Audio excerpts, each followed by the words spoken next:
Bonsoir, dans cette vidéo, nous allons nous intéresser à la fonction qui est xy associe valeur absolue de x à la puissance 1 quart plus y à la puissance 1 quart sur le disque de centre 0, 0 et de rayon 2, et pour ne pas changer, on veut trouver ses extrémas. Alors pour commencer, pourquoi est-ce que cette fonction elle en a des extrémas? On en a déjà parlé, il s'agit d'une fonction continue. Je ne vais pas écrire en rectangle, f est continue sur R2, son ensemble de définitions. D, c'est un ensemble fermé et borné. D, en fait, c'est la boule.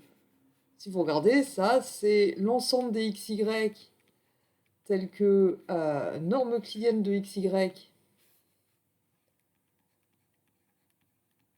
Norme euclidienne de xy doit être plus petit que racine de 2. Si vous prenez la racine carrée de chaque côté ici, vous allez avoir racine carrée de x2 plus y2 inférieur ou égal à 2. Donc en fait, D, c'est la boule fermée de centre 0, 0 et de rayon racine de 2. Et donc c'est un ensemble fermé et borné de R2.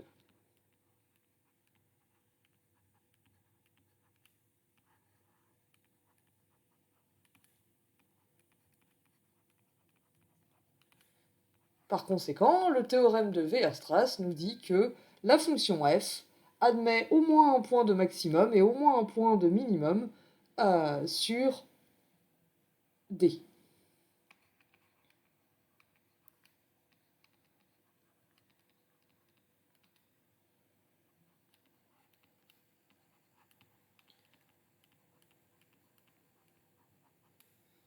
Alors il va falloir trouver ce maximum et ce minimum.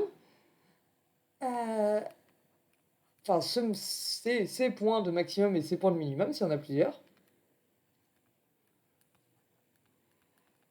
Et pour ça, on va faire appel au calcul différentiel. Au moins un point de maximum et au moins un point de minimum.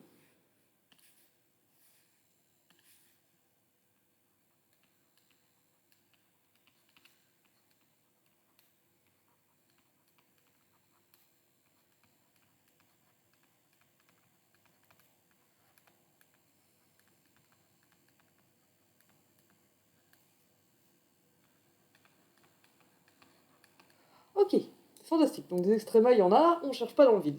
Maintenant, comment on va les trouver? Eh bien, on va utiliser le théorème de Fermat. Le théorème de Fermat nous dit que quand on a une fonction qui est dérivable sur un ouvert, alors s'il y a des extrémas quelque part, ces extrémas sont des points critiques de la fonction. Alors là, l'ennui, il y en a deux, c'est que D n'est pas un ouvert, c'est un ensemble fermé et borné, il inclut son bord, et donc il ne va pas être ouvert. Et un deuxième problème, c'est que en fait la fonction f, elle est dérivable seulement si x est non nul et si y est non nul, à cause de la valeur absolue et de la puissance 1 quart. La fonction valeur absolue de x, elle est dérivable sur R étoile, et la fonction puissance 1 quart, elle est indérivable en 0. Donc avec ces deux facteurs, on s'aperçoit que f est seulement dérivable si x et y sont non nuls. Donc sur partout, sauf sur les deux axes. Alors comment est-ce qu'on va contourner ces problèmes? On va séparer l'étude. D'abord, on va regarder les points où f n'est pas dérivable, on va les mettre de côté. Parmi les points où f est dérivable et qui sont dans D, on va aussi éliminer les points du bord. Donc on va regarder les points où f est dérivable et sur l'intérieur de D. Ça va nous faire un ensemble ouvert où on va appliquer le théorème de Fermat et ensuite on s'intéressera aux points qu'on a mis de côté. Donc pour pouvoir appliquer le théorème de Fermat,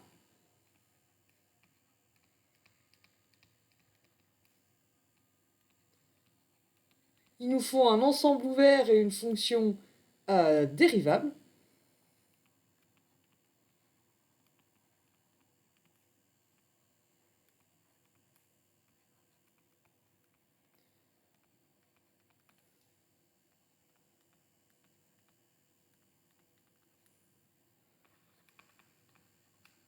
Donc il va déjà falloir qu'on ait les deux conditions qui soient réunies.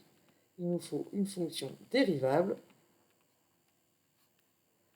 sur un ensemble ouvert.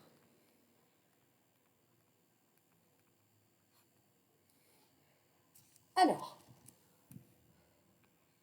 donc déjà, occupons-nous de la dérivabilité. La fonction qui à t associe valeur absolue de t est dérivable sur R privé de 0. Donc avec t dans R et valeur absolue de t qui arrive dans R+. Et la fonction qui a t associe, donc t positif associe t puissance 1 quart. Elle est définie sur R+, mais elle est dérivable sur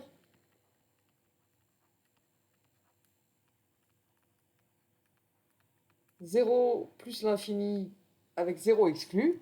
Par conséquent,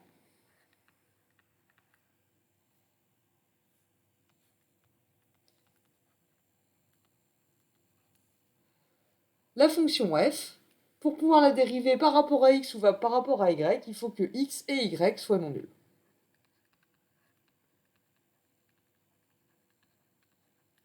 F est dérivable en xy si et seulement si x différent de 0 et y différent de 0. Alors du coup, qu'est-ce qu'on va faire? On va étudier la fonction f au point où elle est dérivable. Les points où elle est dérivable n'incluent pas les axes. Et il faut aussi qu'on se restreigne aux points qui sont à l'intérieur de D. Donc si on prend D ici, D c'est, on a dit, le disque de centre 0, 0 et de rayon racine de 2.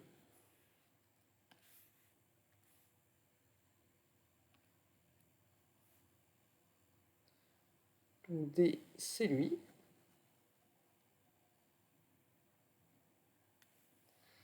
Et l'ensemble des points dans D où F est dérivable et qui forment un ouvert, ça va être les points comme ça, on tourne autour des axes.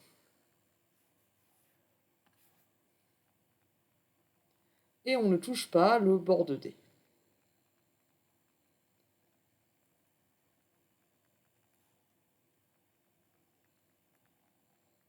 Donc on va étudier séparément les points où f est dérivable et on est dans l'intérieur de D. Donc ça nous fait un ouvert ici que je hachure en orange.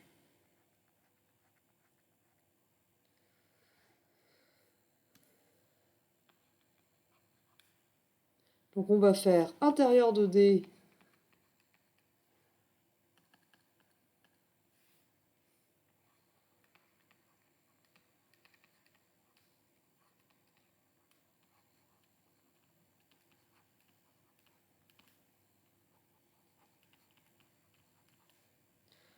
donc on va étudier séparément sur l'ouvert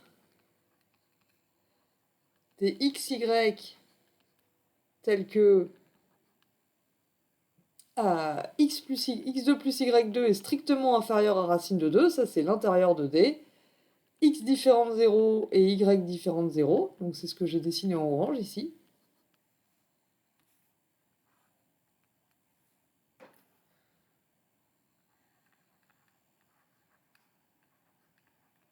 Sur lequel f est dérivable.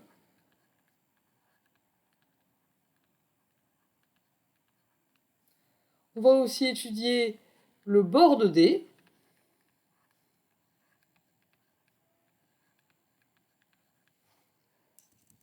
Donc c'est le cercle de centre 0, 0 et de rayon racine de 2.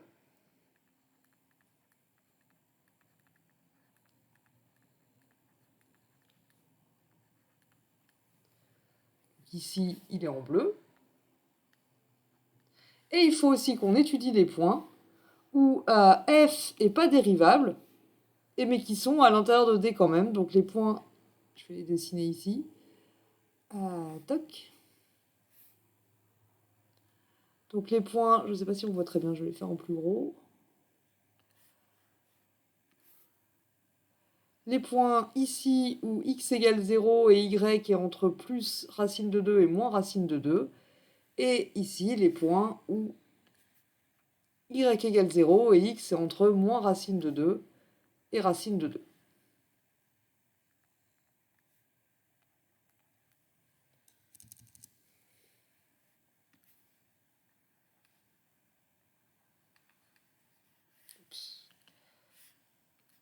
Et les points xy, tels que x égale 0 et y est entre moins racine de 2 et racine de 2.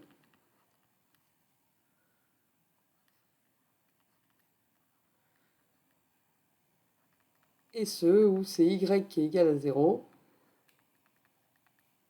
et x qui est compris entre moins racine de 2 et racine de 2. C'est des points en violet ici où on est dans l'intérieur de D, mais f n'est pas dérivable, donc on ne peut pas utiliser le théorème de Fermat à cet endroit-là.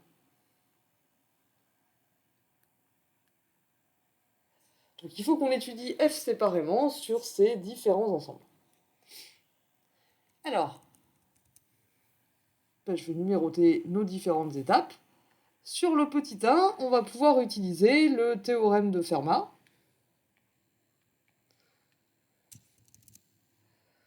Et petit 2 et petit 3, on va utiliser des paramétrisations. Donc petit 1, notons U l'ensemble des xy tel que l'ensemble des xy dans R2, c'est celui que j'écris juste au-dessus, avec x2 plus y2 inférieur strictement à racine de 2, x différent de 0, y différent de 0, c'est-à-dire l'intérieur de D, inter, R étoile au carré. Et ça, c'est les points où f est dérivable. C'est l'ensemble des points où f est dérivable, R étoile au carré. J'ai oublié le carré, je vais l'ajouter. Et qui sont dans l'ouvert intérieur de D. Donc c'est l'intersection de deux ouverts, c'est un ouvert.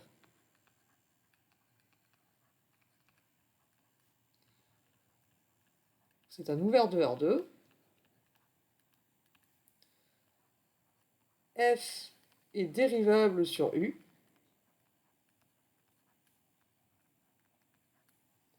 Donc qu'est-ce qu'il nous dit le théorème de Fermat dans ce cas-là? Il nous dit que si il y a un extrémum de F dans U, alors c'est un point critique de F. Donc attention, le théorème de Fermat ne nous donne pas où sont les points critiques, il nous dit où sont les extrémas, il nous dit que s'il y a un extrémum, alors ce sera un point critique.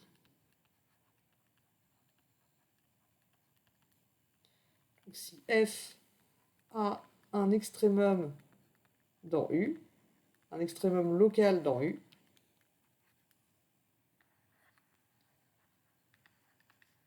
alors c'est un point critique de F.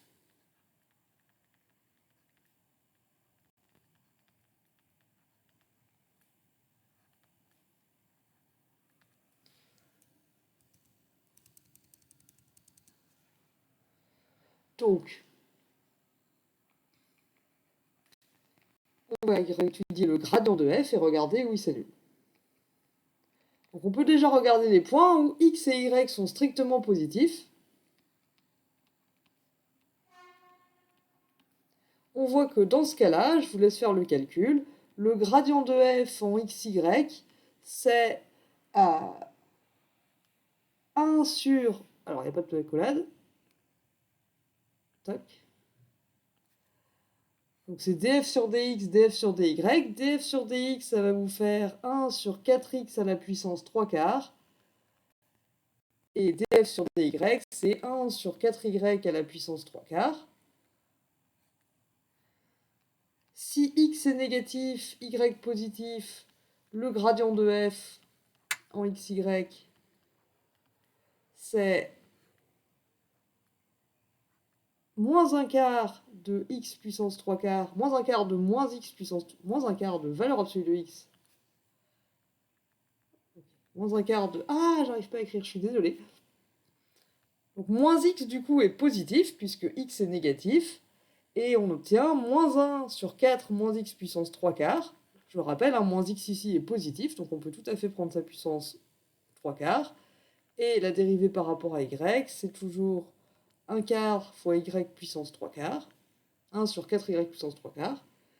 Je suis sûr que vous pouvez deviner ce qui va se passer si x est positif et y négatif. Du coup, c'est la même chose mais inversée. Cette fois, c'est la dérivée partielle par rapport à x qui est égale, comme précédemment, à 1 sur 4x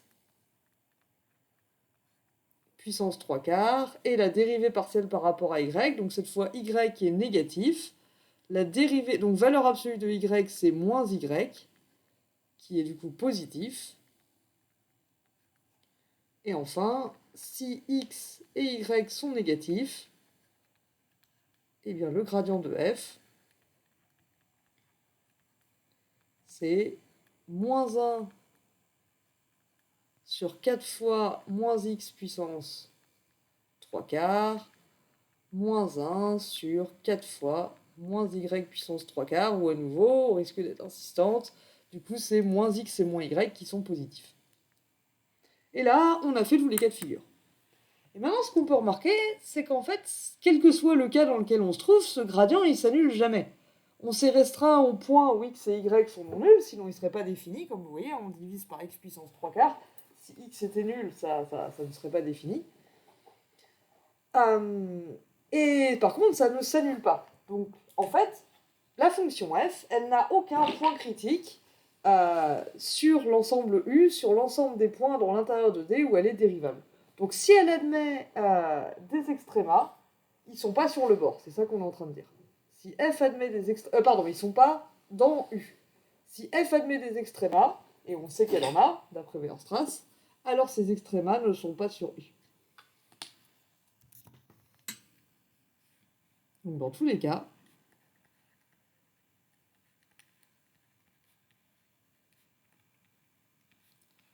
le gradient de f en xy est non nul.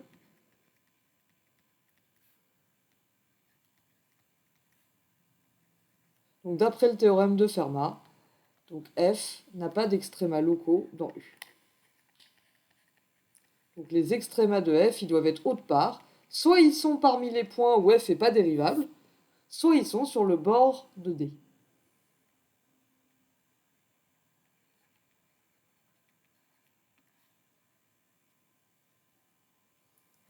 Et c'est ce qu'on va étudier tout de suite. Il nous reste donc à étudier les points qui sont sur le bord de D et les points où f n'est pas dérivable. Et on va faire ça dans une deuxième vidéo, car mon PC est à court de batterie et il faut que j'aille le brancher. Je vous reprends dans un instant.